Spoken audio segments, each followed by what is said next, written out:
The Great Gatsby by F. Scott Fitzgerald. Chapter 1. In my younger and more vulnerable years, my father gave me some advice that I've been turning over in my mind ever since.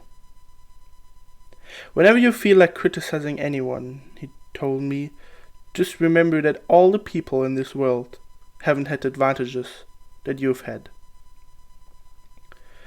He didn't say any more, but we've always been unusually communicative in a reserved way, and I understood that he meant a great deal more than that. In consequence, I am inclined to reserve all judgments, a habit that has opened up many curious natures to me and also made me the victim of not a few veteran bores. The abnormal mind is quick to detect and attach itself to this quality when it appears in a normal person. And so it came about that in college I was unjustly accused of being a politician, because I was privy to the secret griefs of wild, unknown men. Most of the confidences were unsought. Frequently I feigned sleep, preoccupation, or a hostile levity that I realized by some unmistakable sign that an intimate revelation was quivering on the horizon. For the intimate revelations of young men, or at least the terms in which they express them, are usually plagiaristic and marred by obvious suppressions.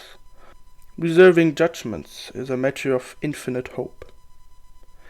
I'm still a little afraid of missing something if I forget that, as my father snobbishly suggested and I snobbishly repeat, a sense of the fundamental decencies is parceled out unequally at birth. And after boasting this way of my tolerance, I come to the admission that it has a limit. Conduct may be founded on the hard rock or the wet marshes, but after a certain point I don't care what it's founded on. When I came back from the East last autumn, I felt that I wanted the world to be in uniform and at a sort of moral attention forever. I wanted no more riotous excursions with privileged glimpses into the human heart. Only Gatsby, the man who gives his name to this book, was exempt from my reaction. Gatsby represented everything for which I have an unaffected scorn. If personality is an unbroken series of successful gestures,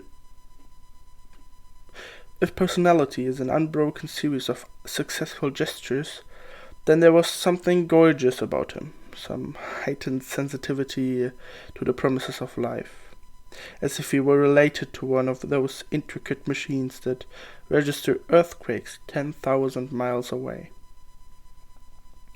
This responsiveness had nothing to do with that flabby impressionability, which is dignified under the name of the creative temperament.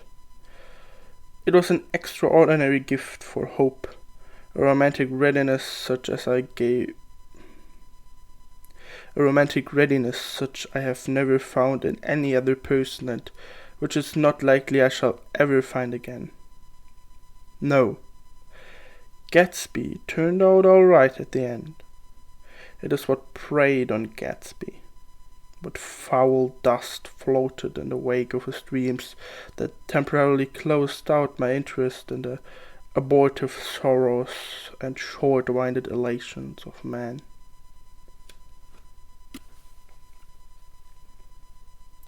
And after boasting this way of my tolerance, I come to the admission that it has a limit. Conduct may be founded on the hard rock or the wet marshes, but after a certain point, I don't care what it's founded on. When I came back from the East last autumn, I felt that I wanted the world to be in uniform and at a sort of moral attention forever. I wanted no more riotous excursions with privileged glimpses into the human heart. Only Gatsby, the man who gives his name to this book, was exempt from my reaction. Gatsby, who represented everything for which I have an unaffected scorn. If personality is an unbroken series of successful gestures, then there was something gorgeous about him, some heightened sensitivity to the promises of life, as if he were related to one of those intricate machines that register earthquakes 10,000 miles away. This responsiveness had nothing to do with that flabby impressionability, which is dignified under the name of the creative temperament. It was an extraordinary gift for hope, a romantic readiness, such as I have never found in any other person, and which is not likely I shall ever find again. No! Gatsby turned out all right at the end. It is what preyed on Gatsby, what foul dust floated in the wake of his dreams, that temporarily closed out my interest in the abortive sorrows and short-winded elations of man. My family has been prominent, well-to-do people in this Middle Western city for 3 generations. The Carraways are something of a clan, and we have a tradition that we are descended from the Dukes of Buccleuch, but the actual founder of my line was my grandfather's brother, who came here in 51, sent a substitute to the Civil War and started the wholesale hardware business that my father carries on today. I never saw this great uncle, but I'm supposed to look like him, with special reference to the rather hard-boiled painting that hangs in father's office. I graduated from New Haven in 1915, just a quarter of a century after my father, and a little later I participated in that delayed Teutonic migration known as the Great War.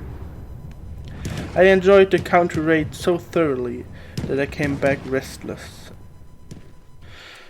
Instead of being the warm center of the world, the Middle West now seemed like the ragged edge of the universe. So I decided to go east and learn the bond business. Everybody I knew was in the bond business, so I suppose it could support one more single man. All my aunts and uncles talked it over as if they were choosing a prep school for me and finally said, "Why, yes," with very grave, hesitant faces. Father agreed to finance me for a year, and after various delays I came east. Permanently, I thought, in the spring of 22. The practical thing was to find rooms in the city, but it was a warm season and I had just left the country of white lawns and friendly trees. So when a young man at the office suggested that we take a house together in a commuting town, it sounded like a great idea. He found the house, a weather-beaten cardboard bungalow at $80 a month, but at the last minute the firm ordered him to Washington and I went out to the country alone. I had a dog. At least, I had him for a few days until he ran away. And an old Dodge and a Finnish woman who made my bed and cooked my breakfast and muttered Finnish wisdom to herself over the electric stove. I was lonely for a day or so until one morning some man, more recently arrived than I, stopped me on the road. "How do I get to West Egg Village?" he asked helplessly.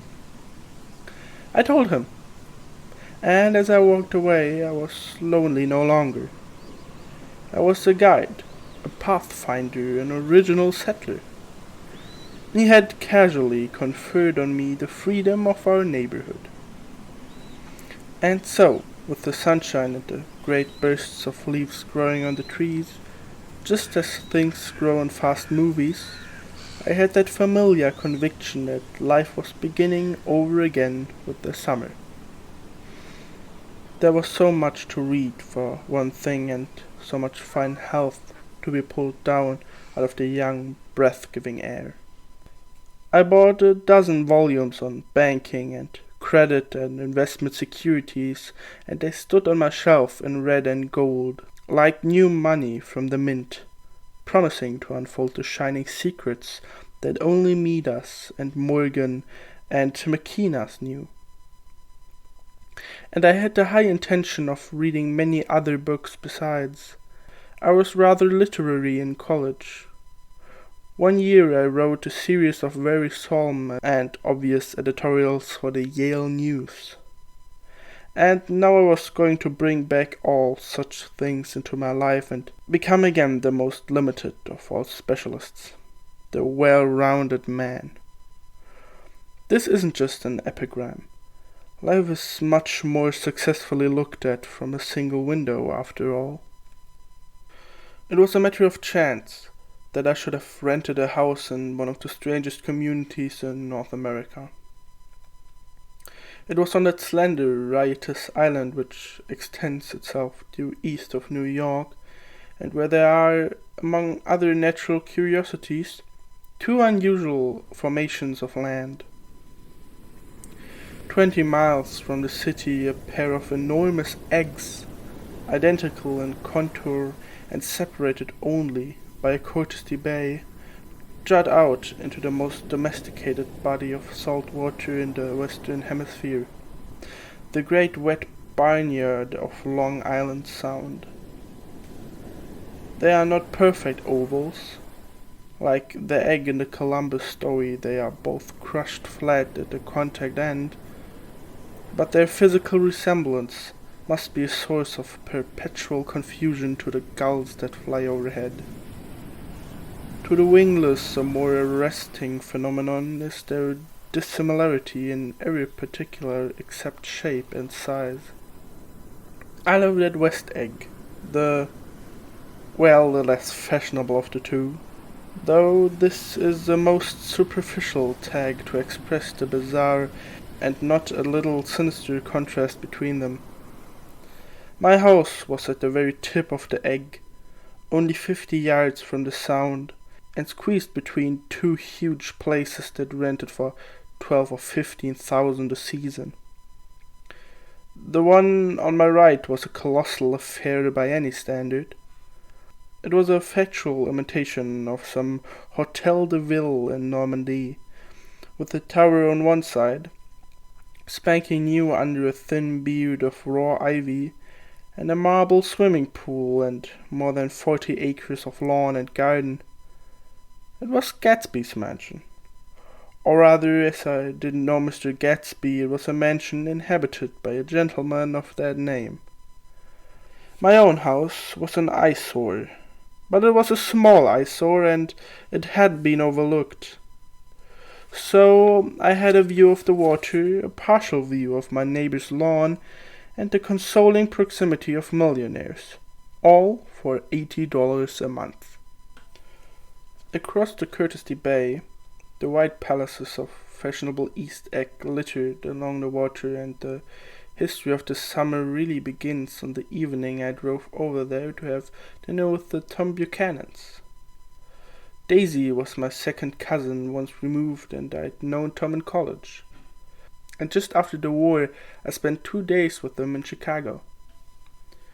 Her husband, among various physical accomplishments, had been one of the most powerful ants that had ever played football at New Haven. A national figure in a way, one of those men who reached such an acute limited excellence at 21 that everything afterwards savors of anticlimax. His family were enormously wealthy. Even in college his freedom with money was a matter of reproach. But now he'd left Chicago and come east in a fashion that rather took your breath away. For instance, he'd bought down a string of polo ponies from Lake Forest. It was hard to realize that a man in my own generation was wealthy enough to do that. Why they came east, I don't know. They'd spent a year in France for no particular reason, and then drifted here and there unrestfully wherever people played polo and were rich together. This was a permanent move, said Daisy over the telephone, but I didn't believe it. I had no sight into Daisy's heart, but I felt that Tom would drift on forever, seeking a little wistfully for the dramatic turbulence of some irrecoverable football game. And so it happened that on a warm, windy evening I drove over to East Egg to see two old friends whom I scarcely knew at all. Their house was even more elaborate than I expected.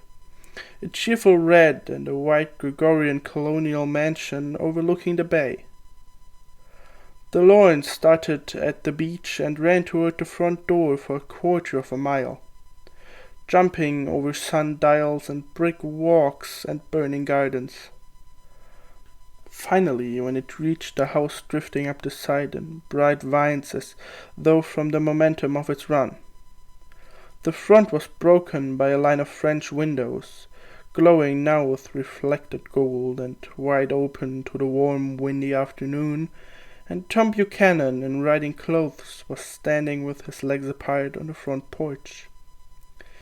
He had changed since his New Haven years. Now he was a sturdy, straw-haired man of 30 with a rather hard mouth and a supercilious manner. Two shining, arrogant eyes had established dominance over his face and gave him the appearance of always leaning aggressively forward. Not even the effeminate swank of his riding clothes could hide the enormous power of that body. He seemed to fill those glistering boots until he strained up the top lacing, and you could see a great pack of muscle lifting when his shoulder moved under his thin coat. It was a body capable of enormous leverage, a cruel body. His speaking voice, a gruff, husky tenor, added to the impression of fractiousness he conveyed. There was a touch of paternal contempt in it, even toward people he liked, and there were men at New Haven who had hated his guts.